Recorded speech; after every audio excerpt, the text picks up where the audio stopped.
सन्माननीय राजसाहेब ठाकरे यांचा, महाराष्ट्र नवनिर्माण सेनेचा,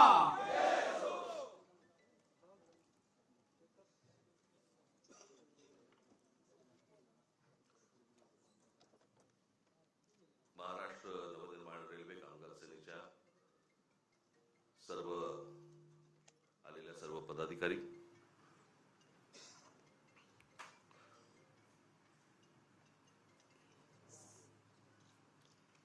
खरं तर तुमचं आमचं नातं हे वेगळ्या प्रकारचं नातं आहे.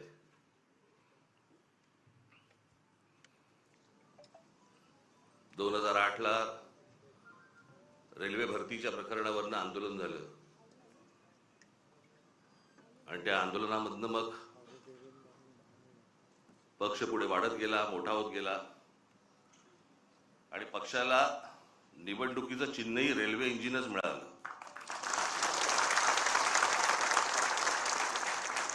आज तुम्ही सगळेजण इथे आलेला आहात. मला काय तुमच्या आपल्या रेल्वेमधलं फक्त प्रवास करणं एवढंच माहिती आहे. बाकी टेक्निकल मला काही फारसं माहिती नाही. ते तुम्हालाच माहिती आणि यांना माहिती. परंतु ते जे आंदोलन झालं होतं ते आंदोलन कधी विसरू नका.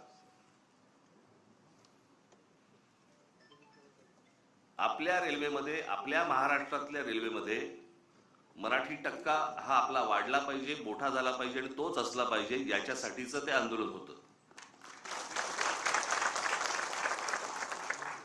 त्याच्यामुळे तुम्ही रेल्वेमध्ये काम करत असताना कुठेही असा बेसावध राहू नका.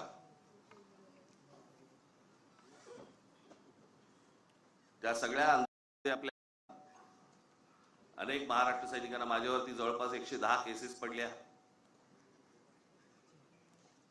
मलाही अटक झाली. आपल्या अनेक महाराष्ट्र सैनिकांना अटक झाली, जेलमध्ये होते. हा जरा लाईट कमी कर रे आणि इकडचा वाढव जरा.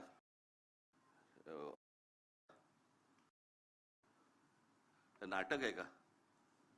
हा वाढव जरा, इथला वाढव जरा. हा आणि हा कमी कर माझ्या डोळ्यासमोरचा.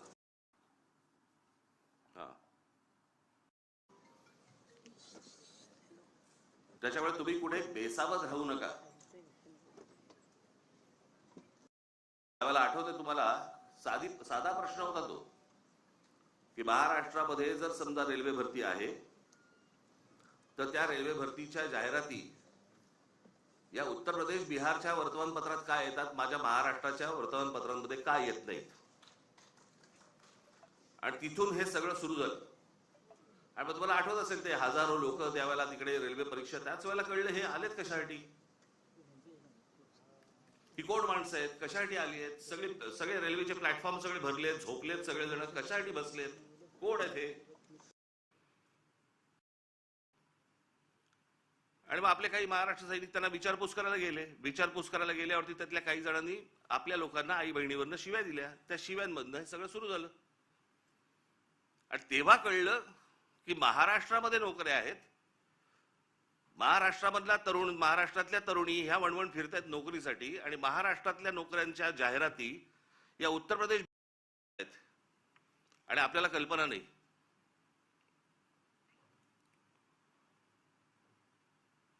त्यावेळेला सगळे जण ते तिकडचेच होते, लालू प्रसाद यादव वगैरे. आणि मग ज्या वेळेला ममता बॅनर्जी ज्या वेळेला रेल्वे मंत्री झाल्या त्यावेळेला त्यांना आपला विषय नीट समजला आणि मग त्यावेळेला आपल्या पत्रावरती त्याच्यानंतर निर्णय झाला की प्रत्येक राज्यामधल्या आपल्या तुमच्या परीक्षा, रेल्वेच्या परीक्षा या स्थानिक भाषेमध्ये असतील. प्रश्न पत्रिका आणि त्याची उत्तरं पण तुम्हाला स्थानिक भाषेमध्ये, तुमच्या मातृभाषेमध्ये तुम्ही त्याची उत्तर देऊ शकता. असे तेव्हा सगळं सुरू झालं. त्याच्यानंतर वटणीवरती आले आणि मग आपल्या हजारो मराठी पोरांना रेल्वेमध्ये नोकऱ्या लागल्या.